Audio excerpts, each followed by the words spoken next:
Maske su pale.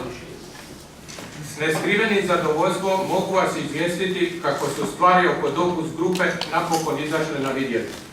Kreditni rejting tvrtke pao je za 2 stupnja, sa B1 na B3, a turski Todorići koji su dužni $5 milijardi prisiljeni su rasprodavati svu imovinu.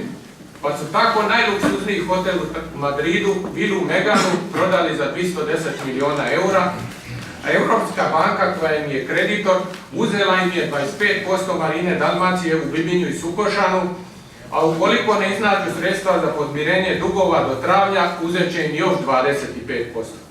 O nekakvim danim investicijama tipa projekta Maratske nema niti govora. Grupa mora prodavati sve što se unovčiti može kako bi se spasila od bankrota. I pitanje je da li će uspjeti. Što reći, nego da smo sve to nagovještavali i upozoravali vas. Niste htjeli slušati.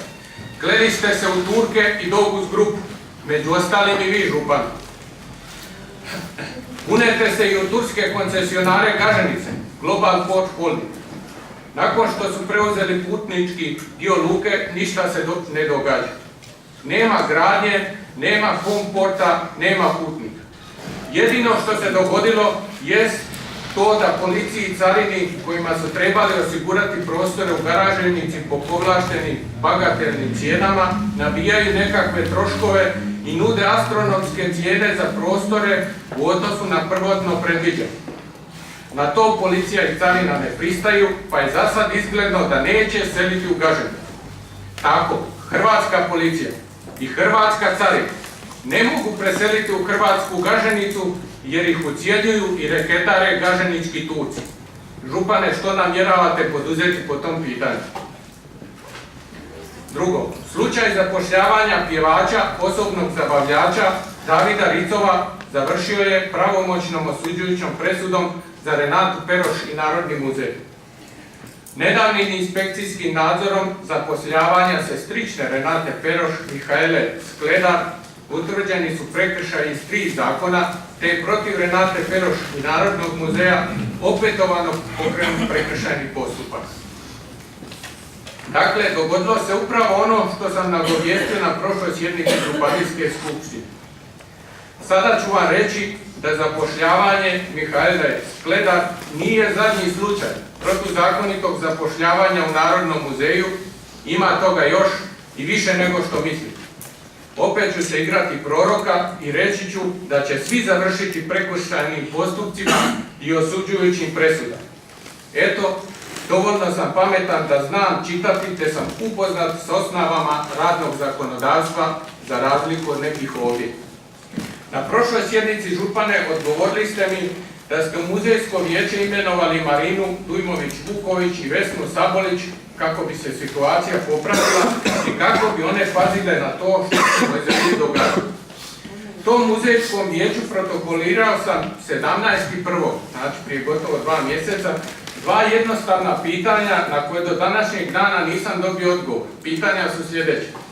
Da li je muzejsko vijeće raspravljalo o pravomoćno osuđujućoj sudskoj presudi u protuzakonitom zapošljavanju Davida Ricova na nekoj od svojih sjednica? Ako jest, na kojoj sjednici i kojeg dana? Ako nije, kada će? Molim točan datum i sat.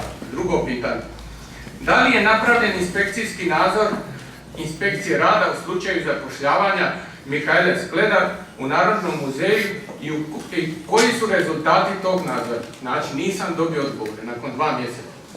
Znači, moja druga konstatacija na prošloj skupštini, kako ste imenovali Marinu Dujmović-Vuković i Renatinu prijateljicu Vesnu Sabolić u muzejsko vijeće, ne kako bi bilo što kontrolirali, nego kako bi se bolje pravile blesave, pokazala se točno.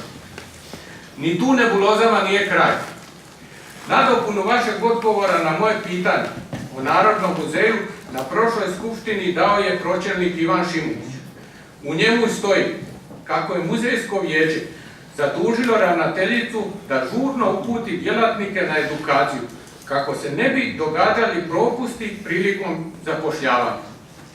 Dakle, kazna Renati Peroš zbog klijentelističkog i nepotističkog protuzakonitog zapošljavanja te nanošenja financijske štete muzeju jest slanje djelatnika na edukaciju o zapošljavanju. Pa tko je ovdje lud? Nakon navedenih okolnosti i svih izrečenih činjenica, ne preostaje mi drugo nego zatražiti da se članovi muzejskog vijeća na čelu s Marinom Dujmović-Vuković i Vesnom Sabolić podvrgnu psihijatrijskom vještačenju u odnosu na poslovnu sposobnost i sposobnost rasuđivanja, jer ovakve stvari mogu raditi samo totalno ludi ljudi ili pokvareni do srži. Hvala vam, gospodine Bubić, za ovu zadnju rečenicu imate